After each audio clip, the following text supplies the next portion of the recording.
Hello my dear friends, আসসালামু আলাইকুম। আশা করি তোমরা সকলে ভালো আছো। তো আবার আমি নিয়ে চলে এসেছি একটা মাছের রেসিপি।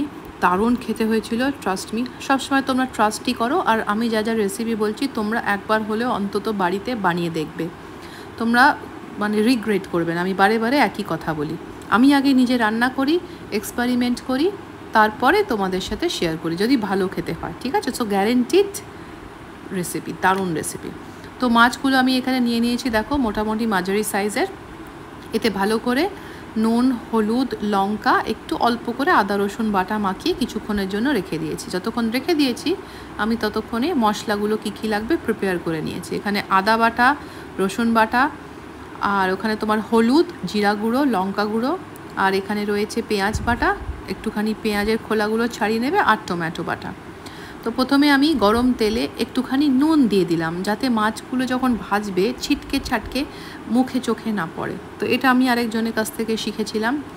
তো এরম আমি কাজ সবসময় যখনই মাছ ভাজি আমি একটু করে নুন দিয়ে দিই। তো তারপরে আমি এগুলোকে হালকাভাবে ভেজে নেবো, বেশি কড়কড়ে করে ভাজার কোনো দরকার নেই, তাহলে কিন্তু সেরম ফ্লেভার তোমরা পাবে না। দেখো হালকা, জাস্ট হালকা করে ভাজবে, যাতে কাঁচা কাঁচা গন্ধটা মাছের চলে যায়। আমার মাছটা ভাজা হয়ে গেছে। ওই একই তেলে আমি এবার পেঁয়াজ বাটাটা দিয়ে দিচ্ছি। পেঁয়াজ বাটাটা একটু জোর আছে আমি রান্না করব, যেহেতু আমার একটু তাড়াও রয়েছে আর আমি একটু স্পিডে রান্না করতে পছন্দ করি, তোমরা সবাই জানো। তো জোর আঁচ দিয়েই কিন্তু আমি এটাকে নেড়ে যাচ্ছি। না নাড়লে কিন্তু তলা জ্বলে যাবে, মশলাও জ্বলে যাবে। তো জোর আঁচ দিয়ে যদি তোমরা রান্না করতে চাও অবশ্যই কিন্তু কন্টিনিউটি রাখতে হবে নাড়াতে। আর মশলা যখন রেডি হয়ে যাবে দেখবে তোমরা তেল ছেড়ে দিয়েছে মশলা থেকে, উপরে ভেসে উঠেছে তেলটা। এটাই হলো সাইন যে তোমার মশলাটা রেডি হয়ে গেছে।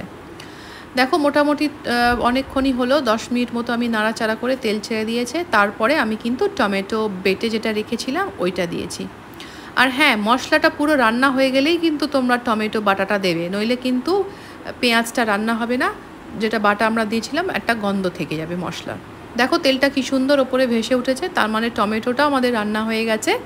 এবং আমি এখানে দিয়ে দিয়েছি 1/4 টিস্পুন মতো গরম মশলা। তারপরে আমি আস্তে করে মাছগুলো উপরে রেখে দিলাম, আর পেঁয়াজগুলো তার সাথে দিয়ে দেবো। বেশি এখানে কিন্তু আমরা নাড়াচাড়া ঘাঁটাঘাঁটি করব না, ঠিক আছে? মাংস যেমন আমরা কষি, এখানে তো মাছ কষার কোনো প্রয়োজন নেই। সাইড থেকে হালকা হালকা করে আমরা পেঁয়াজটা কিন্তু মিশিয়ে দেবো ঝোলের মধ্যে, নইলে কিন্তু আমাদের মাছগুলো ভেঙে যাবে। যেহেতু কড়া করে আমরা ভাজিনি মাছটা, তো ভেঙে যাওয়ার ভয় আছে। তো দেখো মোটামুটি আমরা একটু জল দেবো কিন্তু, যেন গ্রেভিটা একটু ঠিক হয়ে গেছে।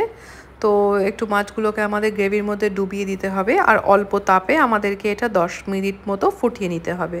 তাহলেই যে কারির ফ্লেভারটা রয়েছে ওগুলো মাছের মধ্যে ঢুকবে। জোরে এখানে দেওয়ার কোনো প্রয়োজন নেই, আস্তে আস্তে রান্না হতে দাও।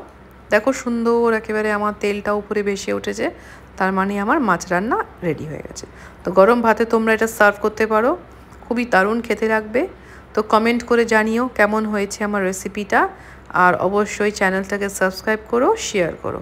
Thanks for watching.